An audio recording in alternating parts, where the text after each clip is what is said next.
তো বন্ধুরা, আজকে মাননীয় মুখ্যমন্ত্রী শুভেন্দু অধিকারী প্রেস কনফারেন্স করে আপনাদের এই অন্নপূর্ণা ভাণ্ডারের যোগ্য অযোগ্য কারা এই ডাউটটা সম্পূর্ণ ক্লিয়ার করে দিয়েছেন।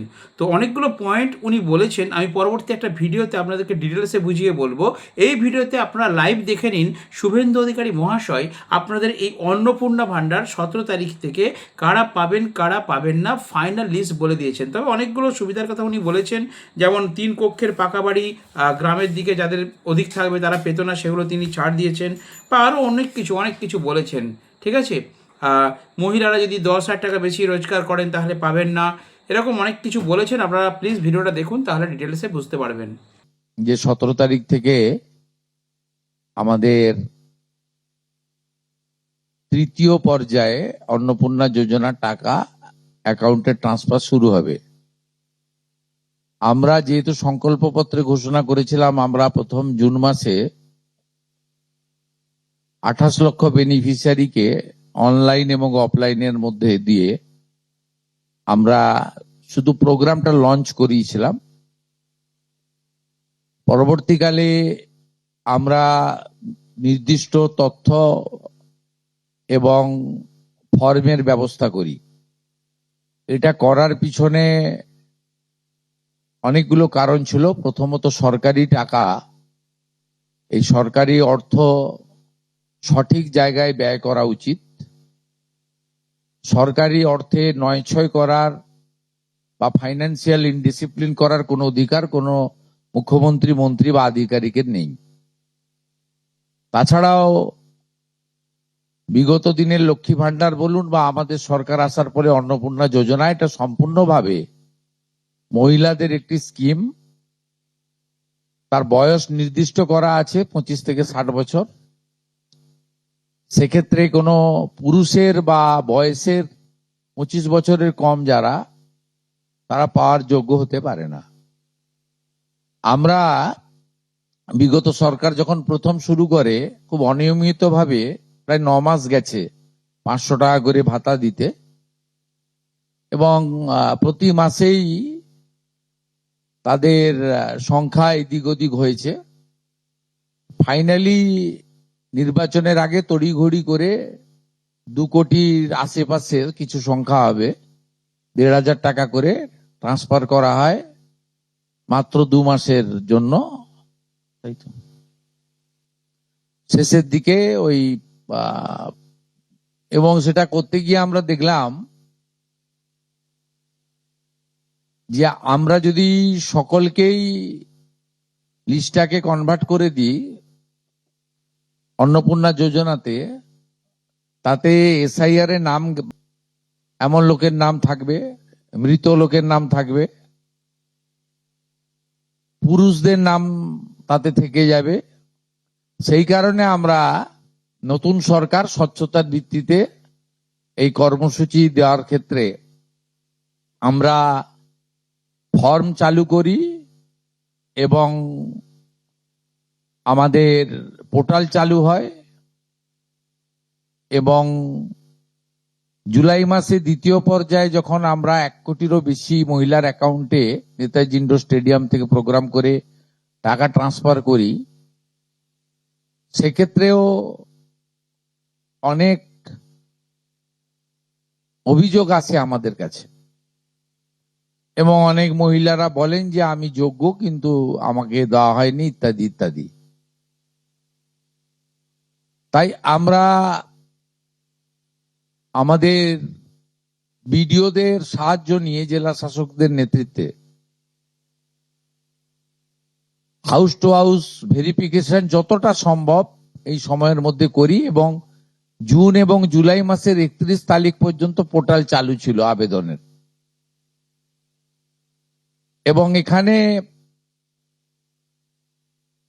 প্রায় 1,70,00,000 বা তার থেকে একটু কিছু বেশি হবে, সংখ্যাটা যাচ্ছি না, তারা আবেদন ইত্যাদি করেন, যার মধ্যে জুলাই মাসের প্রাপকরাও ছিলেন। অনেকের না পাওয়ার অভিযোগও ছিল, সংখ্যা অনেক। আবার অনেকের বক্তব্য ছিল যারা পাওয়ার যোগ্য নয় তাদের দিয়ে দেওয়া হয়েছে। তাই আমরা মোটামুটি একটা ভেরিফিকেশনের কাজ করছি, যে কাজ আগামীকাল পর্যন্ত আমাদের চালাতে হবে। এর মধ্য দিয়ে ইতিমধ্যে যারা ভেরিফাইড হয়েছেন, সংখ্যাটা অনেক, গত মাসের থেকেও অনেক বেশি, তাদের অর্থ দপ্তর 17 তারিখ থেকে এত বিরাট এলাকা, বিরাট টাকা, 2-3 দিন লাগবে, অ্যাকাউন্টে ট্রান্সফার তারা করতে থাকবেন। এটা প্রতি মাসে হবে না, প্রতি মাসেই যারা ভেরিফাইড হলেন তারা মাসের দ্বিতীয় সপ্তাহে, আমি দেখছিলাম কিছুজন 1 তারিখ থেকেই বলতে শুরু করেছেন কখন ঢুকবে কখন ঢুকবে। মানে এরা মূলত আমাদের ভোট দেয়নি, আমাদের পরাজয় দেখতে চেয়েছিলেন, খুব কষ্ট হচ্ছে ওদের। কিন্তু আমরা সরকারি টাকা নয়ছয় করতে দেব না, আর যোগ্য প্রাপকদের চিহ্নিত করেই দেব, এবং আমরা এক্ষেত্রে কমিটেড।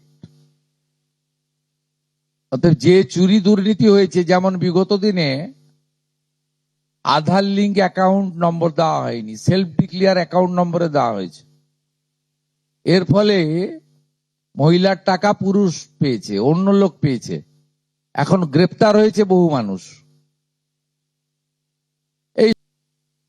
এবং এই ভেরিফিকেশনে যারা যোগ্য বিবেচিত হয়েছেন, বৈধ হয়েছেন, তাদের অর্থ 17 তারিখ থেকে প্রদান করা হবে।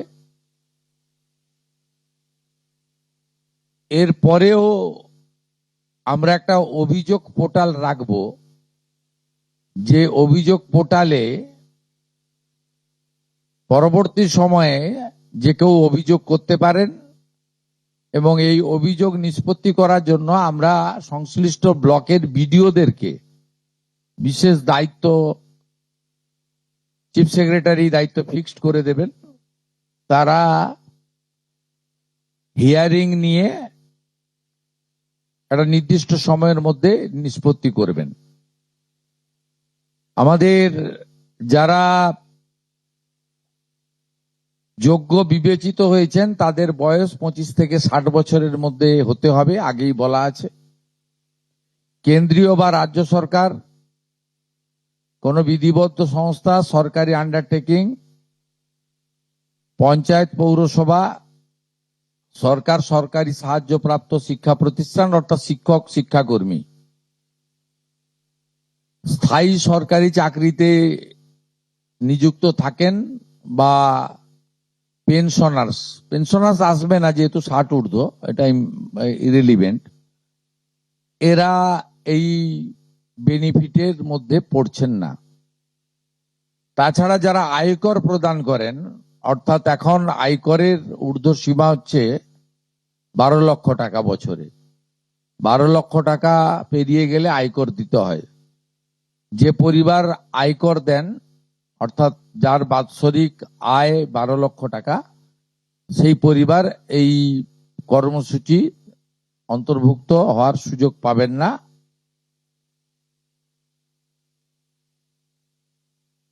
এবং যে মহিলা নিজে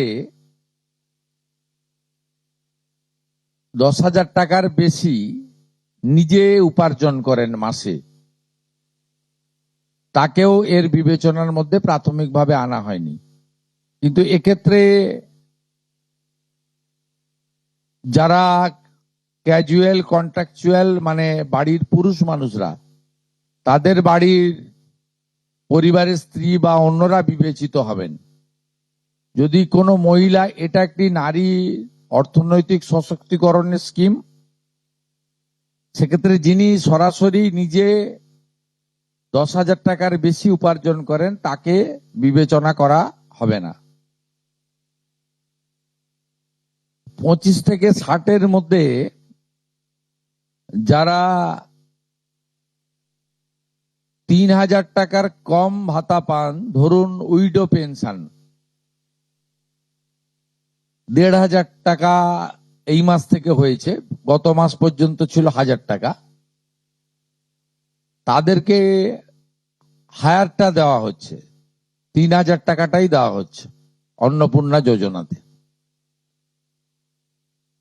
এই ধরনের যত স্কিম 25 থেকে 60 মহিলাদের রয়েছে যারা 3,000 টাকার কম পান বিভিন্ন ভাতা, তাদেরকে 3,000 টাকার অন্নপূর্ণা যোজনার ভাতাটাই দেওয়া হচ্ছে। এক্ষেত্রে দুটি ক্ষেত্রে আমরা শিথিল করছি। একটা হচ্ছে দিব্যাঙ্গ ভাতা যারা পান তারা দুটো ভাতাই পাবেন। তারা দিব্যাঙ্গ ভাতা যেটা আগস্ট মাস থেকে 1,500 হয়ে যাবে সেটাও পাবেন, অন্নপূর্ণা যোজনা 3,000ও পাবেন, শুধুমাত্র ফিজিক্যালি চ্যালেঞ্জদের ক্ষেত্রে। আর পিএম কিষাণ সম্মান নিধির ক্ষেত্রে, এই দুটি ক্ষেত্রে আমরা এটাকে শিথিল রাখছি। আগে যেটা অনেক মহিলার নাম বাদ চলে গেছিল, 3 কক্ষ বিশিষ্ট বাড়ি, এটা গ্রামের ক্ষেত্রে এক্সাম্পট করে দেওয়া হয়েছে। গ্রামের ক্ষেত্রে কোনো বাড়ির সংখ্যা রাখা হয়নি, শিথিল করে দেওয়া হয়েছে। অর্থাৎ গ্রামীণ এলাকার মহিলারা এবারে আরো বেশি সংখ্যায় সুযোগ পাবেন। তাদের ক্ষেত্রে, গ্রামীণ ক্ষেত্রে 3 কক্ষ বিশিষ্ট বাড়ি, যেটা জুলাই মাসে ওই ক্রাইটেরিয়াটা থাকার কারণে অনেকে বঞ্চিত হয়েছেন, এবারে আর বঞ্চিত তারা হচ্ছেন না। এবং শুধুমাত্র জমির পরিমাণের ক্ষেত্রেও যে 7টি কর্পোরেশন রয়েছে সেখানে শুধুমাত্র 50 ডেসিমেলের বেশি জমির মালিকানা যারা কর্পোরেশন এলাকা, কলকাতা হাওড়া কর্পোরেশন এলাকা 7টি, পৌর এলাকা এবং গ্রামীণ এলাকাতে ছাড় দেওয়া হয়েছে জমির পরিমাণের ক্ষেত্রে। এর ফলেও আরো অধিক সংখ্যক মহিলা, গ্রামীণ মহিলারা বিশেষ করে, এবারে আপনার অর্থ পাওয়ার ক্ষেত্রে সুযোগ পাবেন। আমরা সরকারি অর্থ নারী সশক্তিকরণ, নারীর অর্থনৈতিক ক্ষমতা বৃদ্ধি, এই লক্ষ্য রেখে প্রকৃত প্রাপকদেরকে আমরা দেব। এবং প্রাথমিকভাবে সংখ্যাটা 17 তারিখে মাননীয় মন্ত্রী মালতী রায় মহোদয় আপনাদের জানিয়ে দেবেন, 17 তারিখ বিকেলে। আমি সংখ্যাটা বলছি না, কিন্তু যে কয়েক লক্ষ মহিলা তারা জুলাই মাসে অর্থ থেকে বঞ্চিত হয়েছিলেন, এই 3 কক্ষ বিশিষ্ট বাড়ি বা জমির পরিমাণ ইত্যাদির কারণে তাদের ম্যাক্সিমামটাই এবারে আমরা সংযুক্ত করে দিয়েছি। তাই আমি বিশ্বাস করি যে আগস্ট মাসে প্রদেয় অর্থে 100% না হলেও 99% প্রকৃত প্রাপকদের হাতে আমরা পৌঁছে দিতে পারব। এবং এর সাথে সাথে অভিযোগ পোর্টালও চালু করে দেবেন। যে অভিযোগ পোর্টালেও আমাদের দপ্তরের গাইডলাইনের বাইরে গিয়ে কেউ যদি পেয়ে থাকে, আপনারা তথ্য দিয়ে সাহায্য করবেন রাজ্য সরকারকে। আর এই গাইডলাইনের মধ্যে থাকা কোনো দিদি বা বোন যদি বঞ্চিত হন, তিনিও আপনারা আবেদন করবেন এবং এটা কন্টিনিউয়াস প্রসেস। এবং আমরা বিশ্বাস করি আগস্ট মাসে যে তালিকা হবে, এই তালিকা আপনারা সবাই অ্যাপ্রিসিয়েট করবেন। এবং প্রত্যেক মাসে দ্বিতীয় সপ্তাহে, যেহেতু সরকারের নিজস্ব তহবিল থেকে এটা দিতে হবে এবং টাকার অ্যামাউন্টটাও খুব বড়, অ্যামাউন্টটা যথেষ্ট বড়, আমরা নিজেরাই 17 তারিখে ট্রান্সফার হওয়ার টাকার সঙ্গে 3,000কে গুণ করলে নিজেরাই দেখতে পাবেন যে কত বিরাট পরিমাণ অর্থ সম্পূর্ণ পশ্চিমবঙ্গ সরকারের অর্থ থেকে দেওয়া হচ্ছে। আমরা অর্থ দপ্তরের সঙ্গে কথা বলেছি, তারা বিগত দিনেও যে সরকারের 500 প্রথম, পরে 1000, 2 মাসের জন্য 1500 যে স্কিম ছিল, তাতেও মাসের দ্বিতীয় সপ্তাহে দিতেন মোটামুটি 10 থেকে 15 তারিখের মধ্যে। এবং আপনাদের সরকার আপনাদের পাশে আছে, বুঝছে।